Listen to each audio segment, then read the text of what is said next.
Hey there, listeners. Welcome back to English Nuts. I'm Robin, and today we've got a super interesting topic. Why do we get attracted to people who are just wrong for us? And helping me crack the code today is my amazing co-host, Sophia. Hey, Robin. I'm really excited about this one. I mean, let's be real. Most of us have been there. We meet someone, we think they're the one, and then, boom, things go sideways. But why do we keep falling into the same trap? Exactly. It's like there's this secret magnet pulling us toward bad choices.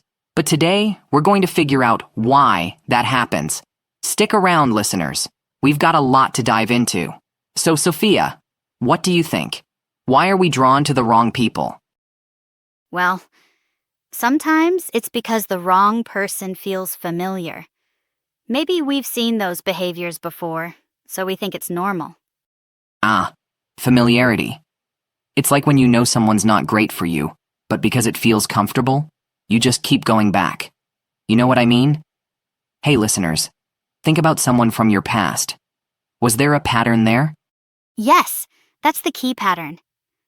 We fall into the same type of relationship over and over because it's what we're used to. Even if we know it's not good for us, we stick around because, well, it's familiar. Right, it's a cycle. But just because something's familiar doesn't mean it's good for you. So, moving on, let's talk about the thrill of the chase. Sophia, what's your take? Oh, the chase. People love the excitement of going after someone who's hard to get. It feels like a challenge. But once you've caught them, you might realize that they're not what you thought. Exactly. You put in all this effort to win them over, and then when you finally do, you're like, wait, is this really what I wanted? It's like running a race, and at the finish line, there's no prize.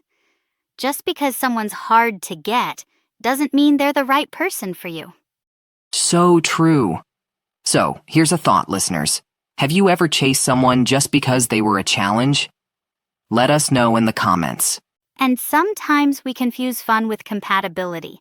Robin, ever been with someone who was super fun but just not a good match? Oh, definitely. Fun is great at first. Parties, jokes, adventures. But when the fun fades, what's left? You need something deeper. Exactly. Fun is important, but it can't be the only thing. If you're not compatible in other areas, the relationship's not gonna last. So next time you meet someone fun, ask yourself, are we really compatible, or are we just having fun for now? That's a great question. But, let's shift gears a bit. Let's talk about attachment styles. Robin, you know about these, right? Oh, for sure. People with different attachment styles often end up in tough situations. Like if you're anxious, you might end up with someone who's avoidant. It's like a tug of war, but nobody's winning. Exactly. It's exhausting because each person is looking for different things. The anxious person wants closeness. The avoidant person wants space. It's a constant push and pull. Exactly. Here's something to think about, listeners. Check out your attachment style and see if it's affecting your relationships. And that brings me to another point, the fixer. Why do we think we can fix people, Robin? Classic mistake. We think, I'll help them change, and then everything will be perfect. But the truth is, people aren't projects. Right. You can't change someone unless they want to change. Trying to fix them, it's just gonna leave you frustrated. True. So here's something to keep in mind, listeners. Accept people for who they are.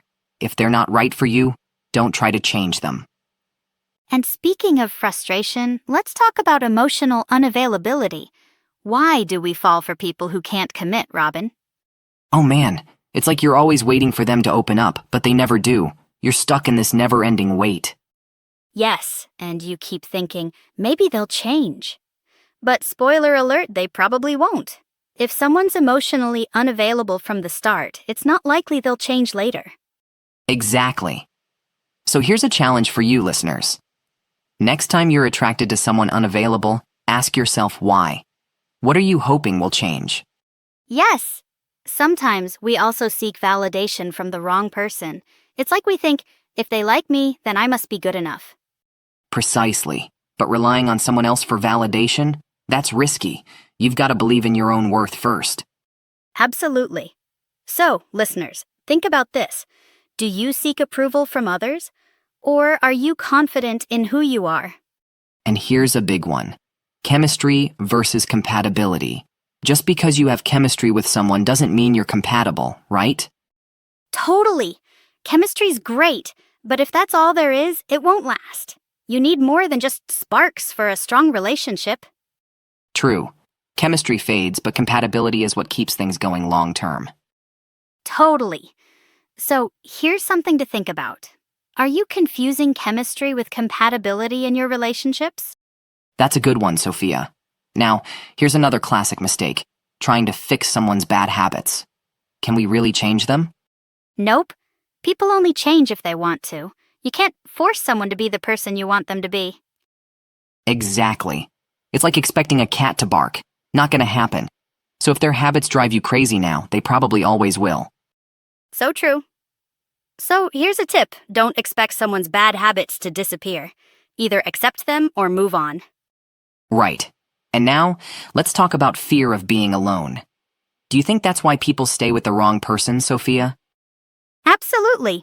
People think being in a bad relationship is better than being single. But honestly, being single can be amazing. It's a chance to grow and figure out what you really want.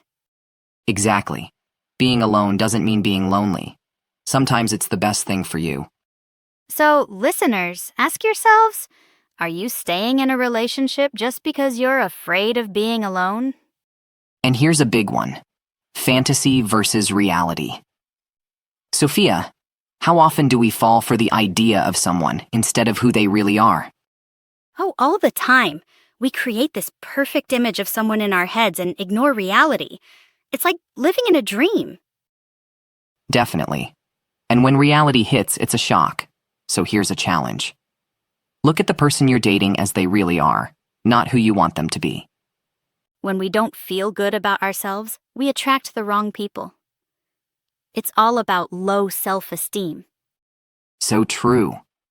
If you don't feel good about yourself, you might settle for someone who doesn't treat you well, just because you think that's what you deserve.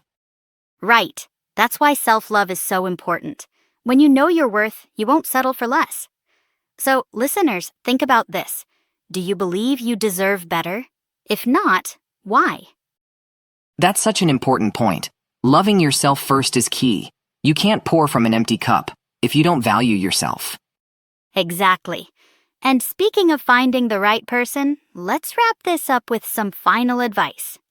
Robin, what would you say is the number one thing people should remember when it comes to relationships? I'd say it's this. Don't ignore the red flags. If something doesn't feel right, trust your gut. It's better to walk away early than to stay in something that's going to hurt you in the long run. Totally agree. And I'd add, don't settle. You deserve someone who respects you, loves you, and brings out the best in you. If that's not what you're getting, it's time to move on. Absolutely. So listeners, what's one thing you're going to do differently when it comes to relationships? Take a moment to think about it and share with us in the comments. And remember, the most important relationship is the one you have with yourself. If you take care of that, everything else will fall into place. Perfectly said, Sophia. Well, that's all we've got for today. Thanks for joining us on English Nuts. We hope this conversation helped you think differently about why you might be attracted to the wrong people. Yes. And if you found this episode helpful, make sure to like, subscribe, and share it with a friend who might need a little relationship advice too. And for our Facebook family out there, hit that follow button if you haven't already. We love seeing all your comments and interactions. Absolutely. Whether you're listening on YouTube or watching from Facebook, we appreciate each and every one of you. Don't forget to follow us on Facebook for updates and more fun content. Until next time, remember, you deserve the best, so don't settle for less. Take care, everyone. Bye for now.